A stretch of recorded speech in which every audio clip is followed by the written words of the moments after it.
Hello everybody, this is the empirical audiophile. In this video, what I want to show you is placement of speakers. How big of a difference it makes.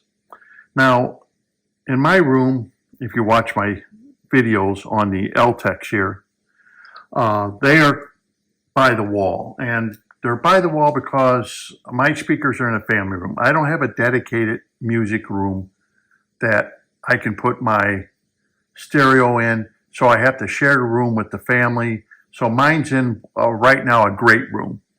But because I can't bring them out in the room very far, because it's a room that everybody uses, and therefore I can't bring them out 4 or 5 feet from the wall. I wish I could, but I can't. But I do want to tell you what happens with changing your speakers from the wall and dimensioning them in or towing out the speakers. And I thought this was very interesting because I'm not sure these LTEX, they do react to how you tow them in or tow them out.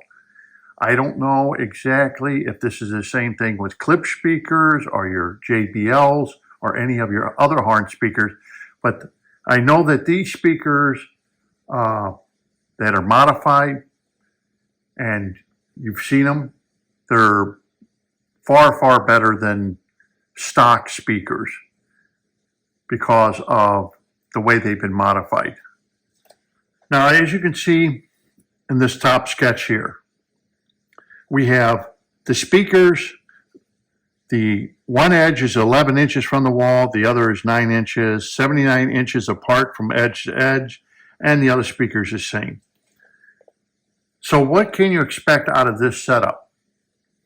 Well, believe it or not, what you get is you get a deep sound stage, unbelievable deep sound stage, even though this is back against the wall, with them angled this way, and you sit about 12 feet away, the soundstage opens up and you get a very deep soundstage. For some reason, I don't know why, you do get this big soundstage when you set them up this way. To be honest with you, you don't get that horn appearance, or that what horns do. What a lot of people don't like about horns is they project the music out in such a way that you are there. When you have them set up like this, it projects the sound and the imaging in the back to have more depth of field in the back of the speakers, like it's going in the wall, more like a conventional speaker.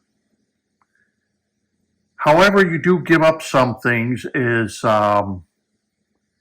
you may end up with these speakers as you may lose information that could be more relevant. I mean, you don't lose it, it's there, okay, but you lose some of the micro information that you may not be able to hear.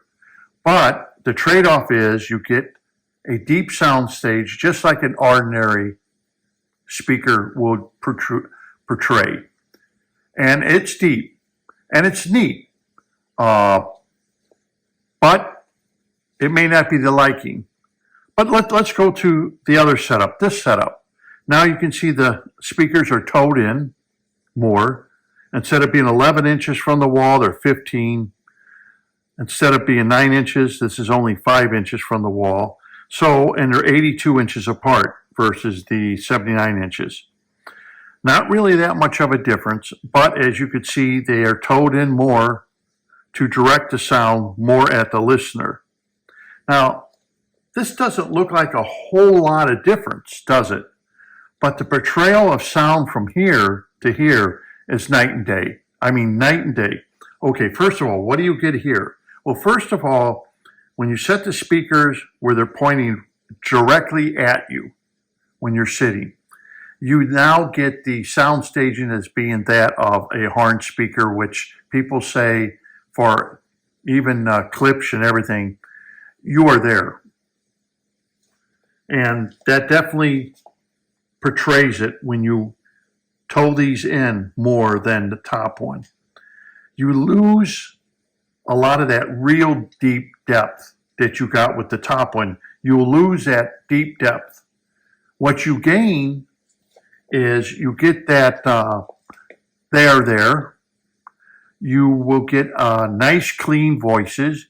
You will get micro information because now they're pointing directly at you. You get more micro information pointing the speakers this way than you do this way. You may hear things that you didn't quite notice when you toe them in than what the top ones were. To some people, that's what they want. You get more micro information. The people are there. The voices and instruments do not come out harsh. As we all know that you could buy some horns like clips or something like that, even these L-Techs, even JPL. And when you do point them like this and they make they are there kind of representation, a lot of people don't like it because it could sound harsh. And after a while, you buy your speakers and you realize these seem a little shrill or a little harsh. The top end does, and you can't listen to it very long because it fatigues you. However, these do not sound that way. They sound nice, clean, very, a lot of micro information, believe it or not, that the top one here, it may not be as noticeable as if you set them up this way. Then it really becomes more noticeable. So it may, directivity of what's happening in the sound stage here is just more accurate. I guess that's what I should say. Because you are getting a deeper sound stage when you set them up here, you may overpass or not quite hear all those microdynamics as well. Okay, you understand what I mean? So this you will, because they're pointing directly at you, directly at your ear, you will get that sound staging, and even voicing comes out very nice, very accurate, not harsh. Everything comes out like any other well-made horn speaker, whether you're to noise or anything else. But you do lose, I notice, a lot of depth. If you're a person who likes a very deep sound stage, you're definitely going to go with the top one versus the bottom one. Anyhow, I just thought I would make this quick video. Just changing your speakers by inches, as we could see from the top to the bottom with these old L-Techs, completely changes your sound stage. So I would say the bottom one, it sounds more like a horn system where people are right there in the room playing, voices, instruments, and of course I'm using the Macintosh MCD 500 with the Premier 9 DA converter. So none of that is cheap. You know, that's very expensive, what can I say, CD reproduced music.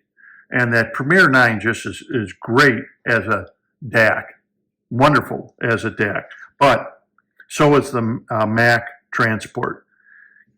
But when you do change it, this is one thing I did want to bring up. When you hear people talk about horn speakers and you are there, this is how you would set them up. This is pretty neat though. This is going to give you that depth and everything that you get with conventional speakers. That's why I'm doing this video. Sometimes just changing your speakers a little bit when they're horn speakers can change the way its sounds, its sonic characteristic, and even the depth of which the music's being played. So if you like conventional loudspeakers because they give you that magical sound staging depth, you would want to set up your speakers like this. If you want your horns to sound more like horns where the people are in your room, just a few inches different makes a huge change. Definitely huge difference in the way these speakers sound. The speakers, if you were to buy new speakers today to try to match up with how big they are, meaning the big sound, the bass, everything, you probably have to spend at least, like the bigger clip speakers, the La Scalas or the corner horns, or go into your big tannoys, okay, to get the bass impact and everything, than you can with these old pair of L-Techs. So that's it for this video. I just thought I would show you. Maybe if you own a pair of these L-Techs, try it. Try just changing them just a little bit, and you may be able to change the whole sound stage. Okay, until next time, this is the Empirical Audiophile. Thank you for watching, and don't forget to subscribe.